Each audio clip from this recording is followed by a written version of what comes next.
The smell hit Margaret Whitfield like a slap. Industrial bleach mixed with something earthy, almost floral. She pressed her manicured fingertips against her nose, her emerald tennis bracelet catching the morning sunlight as she stepped on her pristine front porch.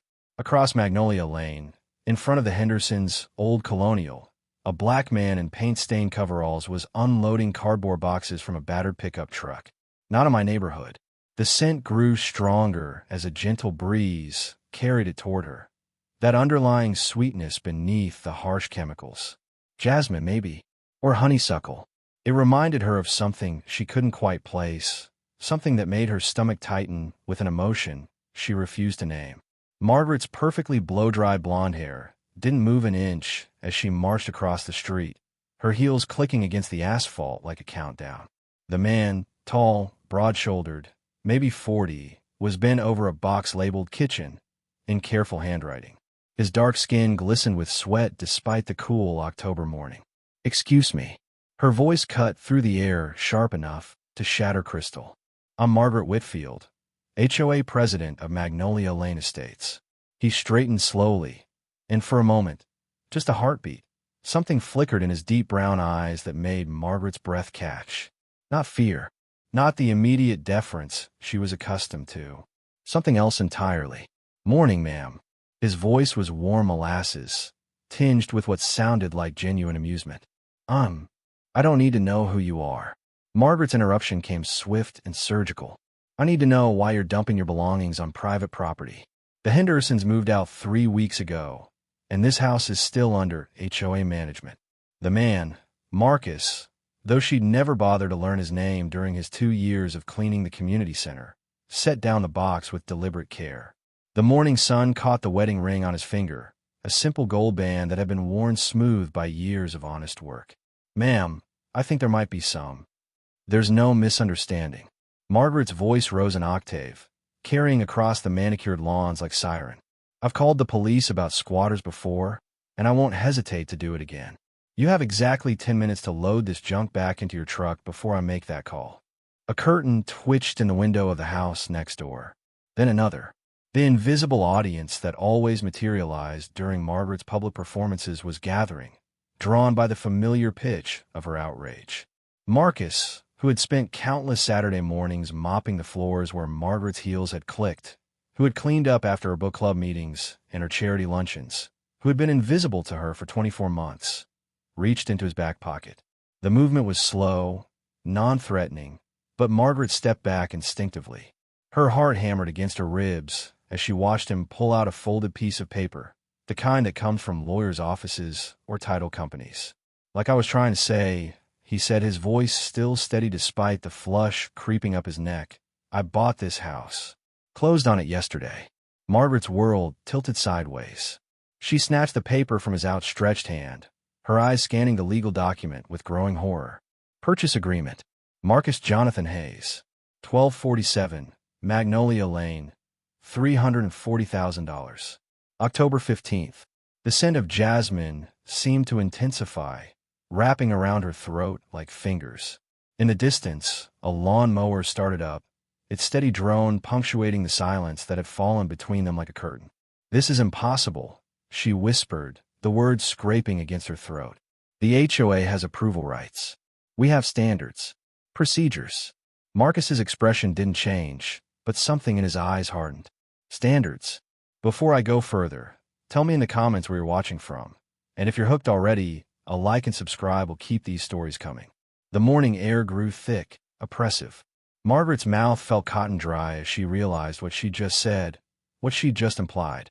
Around them, the watching neighbors had gone completely still, as if the entire street was holding its breath. "I didn't mean," she started, but the words died on her lips. Because she had meant it. They both knew she had meant exactly that. Marcus stepped closer, not threatening, but deliberate. The scent of his cologne mixed with honest sweat and something else, something that reminded Margaret of her grandmother's garden in Mississippi, the one she tried so hard to forget. "Ma'am," he said quietly, his voice carrying a weight that made her knees weak, "I've been cleaning your community center for 2 years. I've mopped the floors after your meetings. I've set up chairs for your charity events. I've been invisible to you this whole time. Margaret's hands began to tremble. The purchase agreement fluttered in the morning breeze like a wounded bird. "But I've seen you," Marcus continued, and now there was something else in his voice.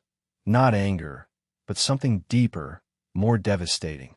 "I've watched you. I've heard every word you've said about people like me when you thought no one was listening." The lawnmower cut off abruptly, leaving only the sound of Margaret's rapid breathing and the distant whisper of wind through the oak trees. "And now," Marcus said, taking another step forward, "I'm your neighbor." Margaret stumbled backward, her heel catching on a crack in the sidewalk. The purchase agreement slipped from her fingers, dancing away on a gust of wind that carried with it the overwhelming scent of jasmine. The same jasmine her grandmother had planted around the servants' quarters. The same jasmine that had bloomed the day Margaret had decided she would never, ever smell it again. As she watched the legal document tumble across the pristine lawn of what was no longer the Hendersons' house, Margaret Whitfield realized that 24 months of careful invisibility was about to come to a very public end. But what Marcus Hayes was about to reveal about his connection to Magnolia Lane Estates would shatter more than just Margaret's carefully constructed world. It would expose a secret that could destroy the entire neighborhood's foundation. Margaret's hands shook as she bent to retrieve the scattered purchase documents, her knees hitting the cool concrete with a sharp crack that echoed through the morning stillness. The sound seemed to break whatever spell had frozen the watching neighbors. Curtains snapped shut, doors closed with soft clicks, and suddenly she was alone on the sidewalk with the man who had just demolished her sense of order. "Let me help you with that," Marcus said, his voice gentler now, almost pitying. "Don't." The word came out as a hiss. Margaret clutched the papers to her chest like armor, leaving grass stains on her cream-colored cashmere sweater. "Just don't." She stumbled to her feet, her carefully applied makeup starting to streak as unwelcome tears pricked at her eyes. The jasmine scent seemed to follow her, growing stronger with each ragged breath. "Not here. Not now. Not in front of him." Marcus stood perfectly still, his dark eyes watching her with an intensity that made her skin crawl. No, not crawl. Something worse. Something that reminded her of summer afternoons when she was 7 years old, hiding behind the garden shed while her grandmother served sweet tea to visitors on the back porch. "You don't remember me, do you?" he asked quietly. The question hit her like a physical blow. Margaret's chest tightened, the documents crinkling against her ribs as her grip tightened convulsively. "What are you talking about?" "I told you, I've never." Maggie. The name hung in the air between them like a curse. No one had called her that in 30 years. No one except. No. You used to hide behind the jasmine bushes," Marcus continued, and now his voice carried a weight of memory that made Margaret's knees buckle. "When the church ladies came to visit Grandma Pearl, you'd peek through the leaves and watch us kids play in the dirt while the grown-ups talked about civil rights and voter registration." Margaret's world tilted sideways. The pristine suburban street around her began to blur at the edges, replaced by the ghost of a different place. A small house with peeling white paint, a garden full of jasmine and magnolia trees, and the sound of children's laughter mixing with her grandmother's sharp Mississippi drawl. "You're lying." But even as she said it, she was looking at his face, really looking, and seeing past the years and the beard and the lines around his eyes. Seeing the 8-year-old boy who had once shared a popsicle with her while she cried about her parents' divorce. "Your daddy was Congressman Robert Whitfield," Marcus said, his voice steady as a judge delivering a verdict. "Your mama was Eleanor Kavanaugh from the Charleston Kavanaughs. And your grandmother was Pearl Whitfield, who opened her home to civil rights organizers when nobody else would." Each word hit Margaret like a hammer blow. Her carefully constructed identity, the one built on country clubs and charity galas and the right kind of people, crumbled with every syllable. "She took me in when my mama died," Marcus continued, and now there was something raw in his voice, something that made Margaret's heart clench despite herself. "I lived with Grandma Pearl for 3 summers while my daddy worked construction up north. She taught me to read using your old picture books. Fed me at the same table where you ate your breakfast." The documents slipped from Margaret's fingers again, scattering across the sidewalk like fallen leaves. This time, she didn't move to pick them up. "That's impossible," she whispered. "Grandmother never. She wouldn't have." But even as she denied it, the memories came flooding back. The sounds of voices in the kitchen late at night, Her grandmother's hushed conversations with people whose faces Margaret had never quite seen.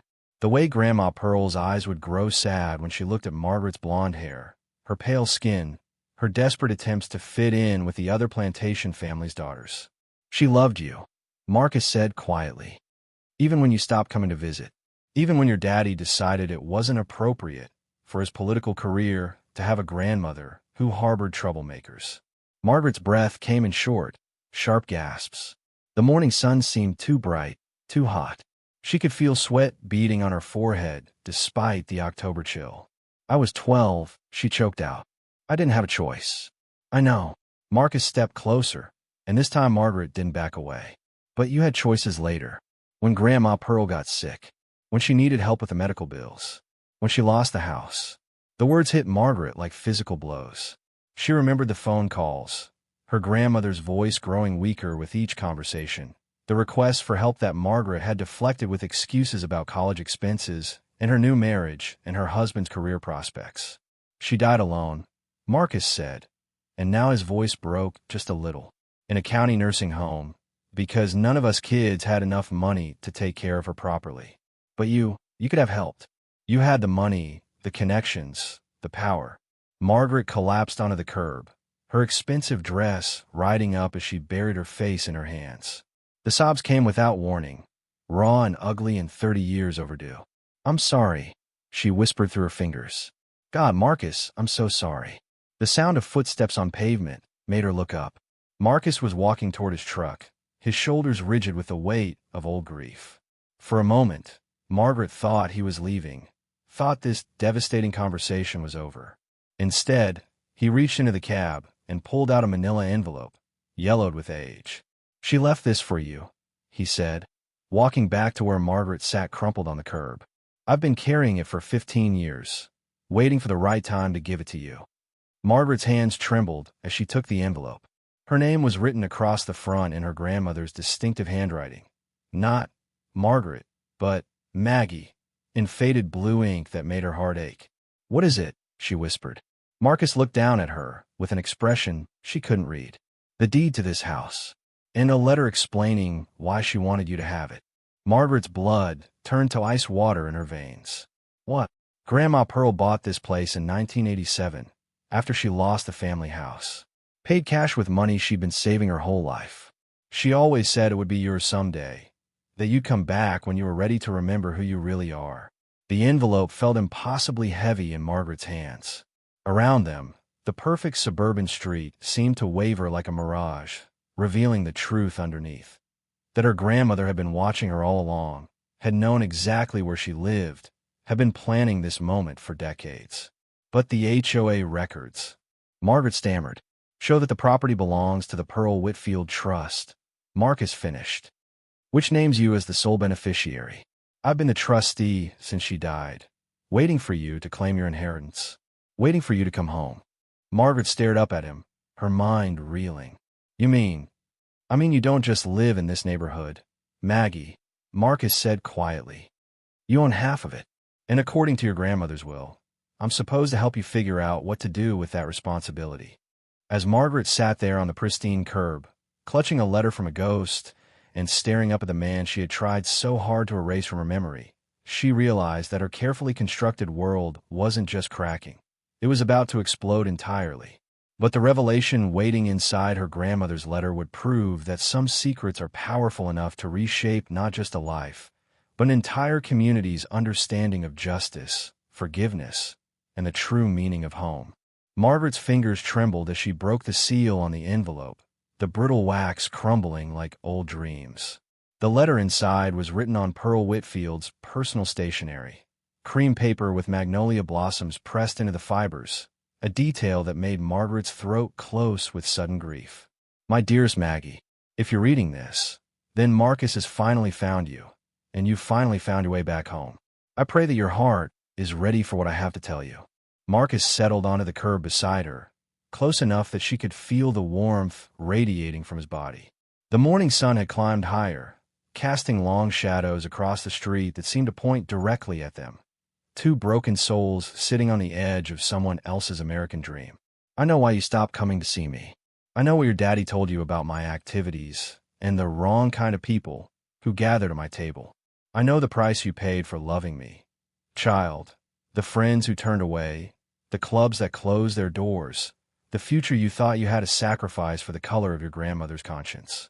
Margaret's vision blurred as tears tracked down her cheeks, leaving dark spots on the letter. Beside her, Marcus sat perfectly still, his eyes fixed on something in the distance. But what you never knew, what I couldn't tell you then because you were too young, and later because you were too hurt, is that everything I did, every stand I took, every person I helped, was for you. Not to spite you, child. For you. What does that mean? Margaret whispered, looking up at Marcus. He turned to face her, and in his eyes she saw the same confusion she felt. I don't know. Keep reading. The Magnolia Lane development was built on Henderson land, old plantation property that had been in their family since 1847. When they decided to sell in 1985, they came to me first. Not because they wanted my money, but because they needed my blessing. You see, child, my daddy worked that land for 40 years as a sharecropper. He died in the fields they were planning to turn into golf courses and swimming pools. Margaret's hands began to shake harder. Around them, the perfect suburban street suddenly felt different, heavier, haunted by the weight of unspoken history. They offered me enough money to buy any house I wanted, anywhere I wanted. But I had a better idea. I told them I'd give my blessing on one condition, that I could purchase selected lots at fair market value, with the understanding that those properties would eventually serve a greater purpose. The letter continued in Pearl's careful script, each word deliberating and precise. I bought 6 houses, Maggie. This one, where you're sitting. The corner lot, where the Washingtons live. The blue colonial, where Dr. Martinez raises his children. The brick ranch, where old Mrs. Chun kindergarten. The yellow Victorian, where the Thompson family runs their daycare. And the red farmhouse, where Marcus has been planning to raise his own baby someday. Margaret's breath caught. Marcus, you knew about this. He shook his head slowly. Not until last week, when the lawyer called and said the trust was finally activating. That was time. Each of these families represents something your daddy and his friends tried to keep out of our community for generations. Different colors, different faiths, different ways of loving and living and dreaming. But they're all good people, Maggie. The kind of people who would have sat at my kitchen table and been welcomed with open arms. Margaret looked around the street with new eyes, seeing past the perfect lawns and matching mailboxes to the lives unfolding behind each front door. The Mexican-American doctor who had once treated her son's broken arm for free. The elderly Chinese woman who brought homemade soup when Margaret had the flu. The young black couple who ran the daycare where neighborhood children learned to read. All of them living on land her grandmother had quietly purchased and protected, creating a constellation of diversity in what should have been another homogeneous suburban enclave. But here's the secret I kept even from Marcus. Child, I never intended for you to just inherit these properties. I intended for you to earn them. Margaret's heart stopped. What? The trust one established has very specific terms. You can claim your inheritance, all 6 properties, worth nearly $2 million today, but only if you can prove that you've learned what I spent my whole life trying to teach you. That our worth isn't measured by who we keep out, but by who we welcome in. The letter continued, outlining a challenge that made Margaret's head spin. You have 6 months to serve as trustee alongside Marcus. 6 months to learn about each family, understand their struggles, and help solve one significant problem in each of their lives. Not with your money, child, with your heart, your connections, your voice. The same voice you've been using to keep people out must be used to lift people up. If you succeed, the properties become yours to do with as you choose. If you fail, or if you refuse the challenge, everything goes to Marcus and the families themselves to create the kind of community I always dreamed of. The choice is yours, Maggie. But remember, some inheritances are earned, not given. All my love, Grandma Pearl. P.S. The jasmine by your front porch isn't just for beauty. I planted it there so you'd always remember where you came from, and so you'd never forget that the most beautiful things in life often grow from the deepest pain. Margaret sat in stunned silence, the letter fluttering in her lap as a gentle breeze carried the scent of jasmine from her own garden. The irony wasn't lost on her. The same flowers she'd been trying to ignore for 15 years were the ones her grandmother had planted as a reminder of their shared history. So, Marcus said quietly, "What do you want to do?" Margaret looked up at him, really looked, seeing not the janitor she'd dismissed or the intruder she'd tried to chase away, but the boy who had once shared his popsicle with a lonely little girl. The man who had carried her grandmother's letter for 15 years, waiting for her to be ready to receive it. "I want to try," she whispered. "God help me. I want to try." Marcus smiled then, the first real smile she'd seen from him since this whole impossible day began. "Then I guess we better get started.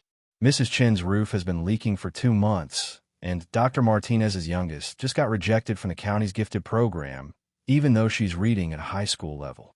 Margaret stood slowly, her legs unsteady beneath her. The perfect suburban street looked different now, not like a fortress to be defended, but like a community to be nurtured. The pristine lawns and matching mailboxes couldn't hide the truth anymore. That real beauty came from the messy, complicated, wonderful diversity of human experience. "There's something else," Marcus said, reaching into his truck and pulling out a small potted plant. "I was going to wait until I got settled in, but—" He held up the jasmine cutting, its tiny white flowers already beginning to bloom. "Grandma Pearl asked me to plant this in every yard on the street. Said it would help people remember that we all come from the same soil." Margaret took the plant with trembling hands, inhaling the sweet scent that had haunted and comforted her for so many years. In the distance, she could hear the sounds of life beginning to stir. Children playing, lawnmowers starting up, neighbors calling greetings to each other across perfectly manicured yards. But for the first time in 30 years, Margaret Whitfield wasn't listening for the sound of intrusion. She was listening for the music of belonging and learning, finally, how to join the song. As she walked toward her house with Marcus beside her and her grandmother's jasmine in her hands, Margaret realized that some homecomings aren't about returning to a place you've been before. Sometimes they're about discovering, for the first time, where you truly belong. The HOA president who had started the morning trying to keep someone out was ending it by figuring out how to let everyone in. And in a neighborhood built on old plantation land, watered with tears of both sorrow and hope, that seemed like exactly the kind of miracle Pearl Whitfield had been praying for all along. The jasmine would bloom again next spring, stronger and more beautiful for having survived the winter. Just like the community it was meant to protect, and the granddaughter it was meant to guide home.